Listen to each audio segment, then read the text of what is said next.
Good afternoon, everyone. I'm Rain Villagonzalo, the Executive Director of Society of Trans Women of the Philippines, or STRAP. Welcome to today's session, Career Talk and Workplace Readiness Tips for Transpinays. Let me start my screen share. All right.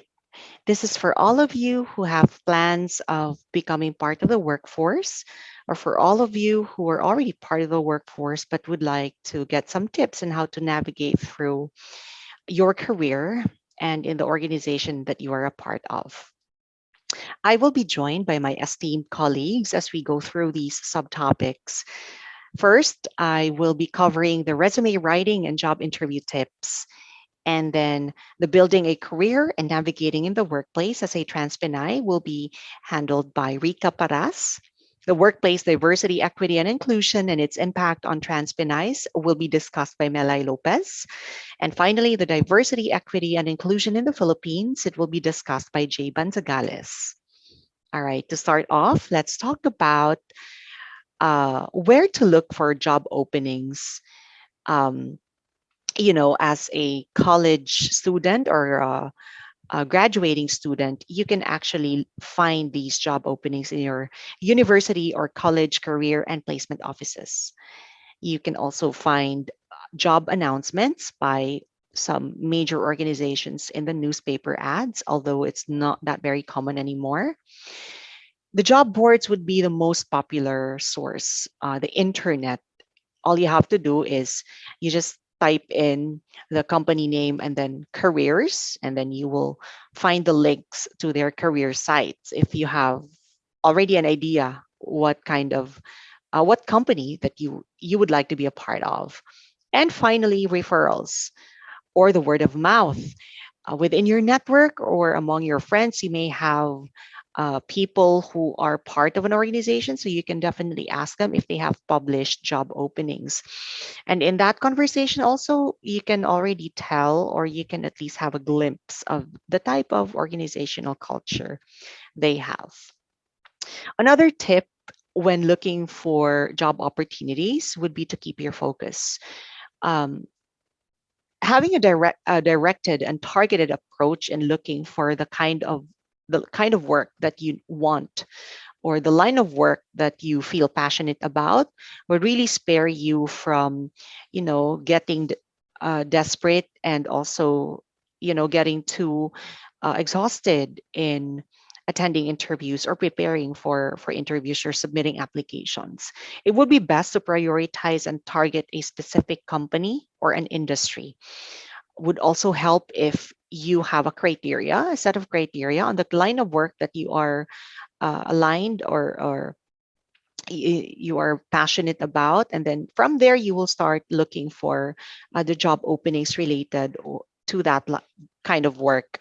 And of course, you can only do that if you do your research, so you have to also do your part in doing your homework, get to know more about the job description, the line of work, and then the company that you are applying for, so that you can visualize yourself working in that company. You can imagine how it feels like. Like, do you align? Does your set of values align to that of the organization? Do you see yourself working for that organization? After doing these things, then let's prepare your resume. But first, let's know the difference between curriculum vitae and resume. These are the two um, popular documents that we know of. Curriculum vitae or CV is longer. It's usually around 5 to 10 pages, and it's quite formal in formatting. And then it also has a comprehensive coverage of your entire career. The document itself, sometimes it's static, so it stays there. It's like a snapshot of your entire career in a more comprehensive manner. Resume, on the other hand, is shorter, usually around 1 to 2 pages only, and it doesn't really have a format rule, and it's very customizable, even to the extent that some people even show their personality in the resume, or even their creative um, side. They actually showcase that in resume, and why not? I mean, that's a document that sells yourself to the company, so it's only right that you make it customizable and tailor fit. The main tip in writing your resume is to remember that recruiters will only look at these five things actually.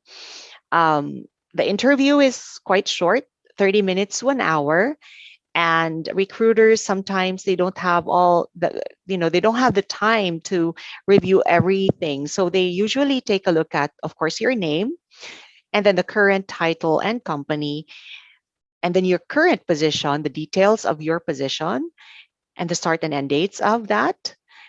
Your immediate previous position is also reviewed because that's irrelevant information. And then finally, education.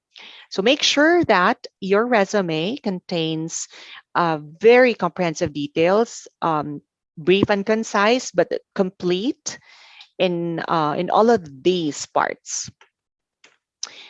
Let's talk about the content and structure of your resume.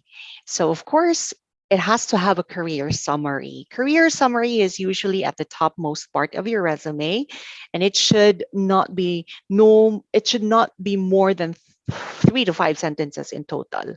So it should just be a very what do you call this? A very comprehensive storytelling of your career highlights, especially the major skills and competencies that you would like to highlight.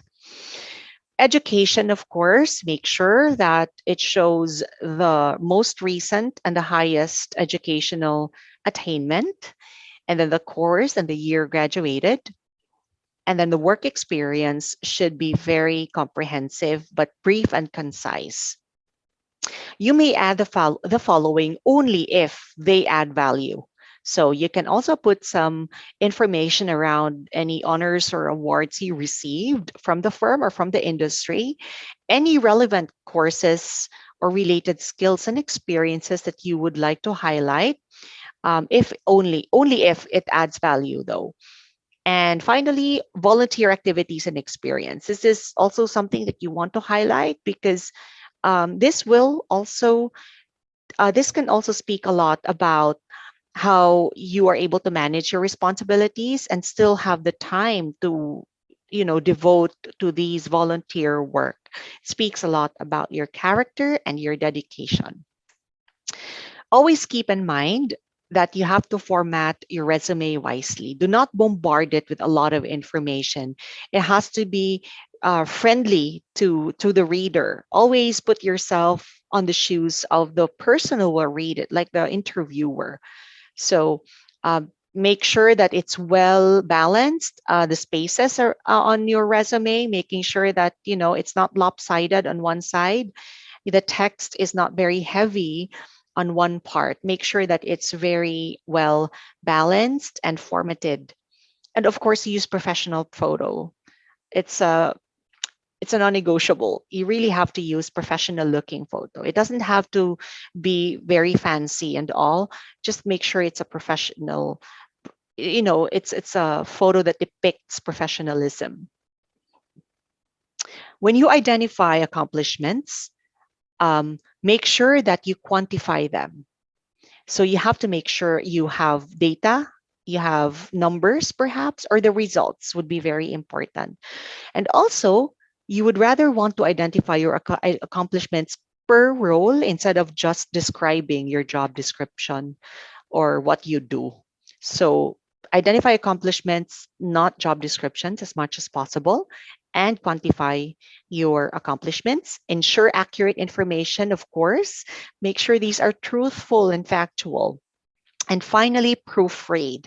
You can also ask your friend or someone else to read the document and ask feedback, how it's like for that person to review. Is it, comprehensible? Is it just the right amount of words in it? You can also gather feedback from a couple of people and then you go on to edit them accordingly or if needed.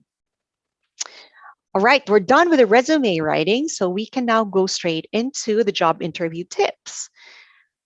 The job interview tips I have would be the top 5 items you have to remember or The acronym PODAC or PODAC.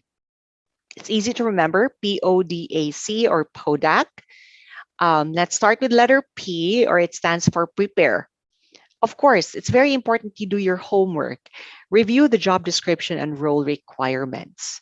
Um, some of the interviews now, or maybe all, are done virtually. So, and even so, you still need to dress appropriately. So, in an interview, at least in the top upper part of your garment lang, pwede naman yon. But still make sure that you are appropriately presenting yourself through your outfit. You know, it has to be professional looking. Always remember to be in the interview ahead of time, at least 5 minutes, but not too early though, or else you are also putting the, you know, putting the interviewer or recruiter in a difficult situation. So again, prepare, do your research, make sure that you are well prepared before the interview. Next is letter O or open. You start with a greeting by introducing yourself also, like, hi, hello, how are you? And perhaps when you introduce yourself, that's one way of opening yourself to the interviewer or the recruiter, but do not talk too much. Always be very conscious about the length of time and the number of words, the number of sentences that you use when you are asked to introduce yourself. Don't be too comfortable and don't feel too close or get too chummy with the interviewer. Always maintain that professional disposition when you talk to them. And you can also tell if the interviewer wants to skip to the next question or wrap up your answer to that particular question through the nonverbal gestures. So do watch out for it. You can sense so that it will guide you if you know you should already stop talking and move on to the next question. Letter D is develop a connection. So this is building rapport. It's important to engage with the interviewer or with the recruiter because this impression on being able to connect well will really last. And you'll never know. It's actually a make or break sometimes. It's the tiebreaker when there are a couple of candidates being considered. So you ask questions like how's your day or how are you, but make sure na hindi very intrusive na mga questions. A very generic lang that will ask them how they're doing and or how they are, because you'll never know. The interviewer or recruiter might really appreciate something very simple as a how's your day or how are you doing today. And then of course follow the interviewer's lead. You can also tell if the interviewer wants to direct you to a specific topic, or would like you to just quickly respond to a question and then move on to the next one. You can sense it. So make sure that you follow their lead. Um, do not control the interview. Do not control the conversation. Make sure that you really respect whatever the pattern or the flow that they want to take, because of course they're the ones um, assessing you. They're the ones who are part of the selection panel. So you just really have to make sure um, you give them the control. Next is answer concisely and precisely. You can follow the STAR format for this. STAR stands for the situation or the task, the action, and the result. So, um, related to don't talk too much tip, very important that when you provide your response and answer, you'd rather have a pattern. You have to organize your thoughts so that you are able to convey the message clearly, and most importantly, the interviewer will really have easier time taking down the highlights or notes on the interview. So make sure that you are not only answering it the best way that you can, but most importantly, you follow a specific format. For the situation or task, all you have to do is to provide a context or the background. That's the where and when in the situation and task part. How you do that? You have to just describe the challenge and the expectations, or what needed to be done, why, and what's the background. That's the essence of the situation or task part. Next is the action. Then elaborate your specific actions. What did you do and what tools did you use? You can talk about what you contributed, the specifics, very specific information about around that part. And then finally, the result. So you wrap up your answer, your response to the question by quantifying the outcome. What was the outcome? You talk about the results. What was the accomplishment? What was the recognition? Or did you have cost savings? It would be very good to end your interview with these quantifiable information. And finally, close, or letter C, or close. You have to thank the interviewer after the session. You have to be very courteous and polite. You thank them for your time, because of course um, it is a great opportunity that you've been invited for that conversation. Also, don't be afraid to ask a question or two, but be very careful about the type of question that you ask. Hindi siya dapat intrusive, or hindi siya masyadong um, specific. Should be something that will make the interviewer feel that you are really doing your research, that you are also interested to be part of the organization. So, mga questions lang like a day in the life of the role. You ask them na, what's it like to be in that role? What's the day in the life of this particular position? Or what are the usual expectations of the role? I think that should be enough as part of the closing um, after the interview. All right. So let's go through the 5 tips again. The PODAC, PODAC. You have to prepare, you have to open the conversation, and you have to develop the connection. You have to answer concisely, and then finally close. Now let's move to the next topic to be discussed by Rich Paras.